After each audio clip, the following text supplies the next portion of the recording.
Hey, GhostCap Hosting here. In this video, I'm going to walk you through making your vintage story server public. By default, on versions 1.20 onwards, servers are made to be private and invite only. From the members in the community like yourselves that I speak with, it is objectively a good thing, as it does curb the griefing, especially if you forget to make a backup. So we're going to start by opening the GhostCap panel and selecting your vintage story server. It does take us straight to the console, which is where we need to be for this next step. So where it says type a command, we're going to left click and we're going to type /server config space advertise. And then space again and type on.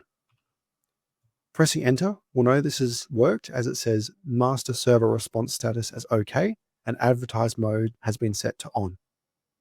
The next step is again to do /server config space whitelist mode space off. As we can see, whitelist mode has now been set to off. This means you don't need to go out of your way to specifically write down names to allow people to join. Even though we have made these changes, it is going to take a little time to appear on the public server list, so just give it about 5 to 10 minutes. Remember, if you're running into any further issues past this, you can reach out through a support ticket on our website, www.ghostcap.com.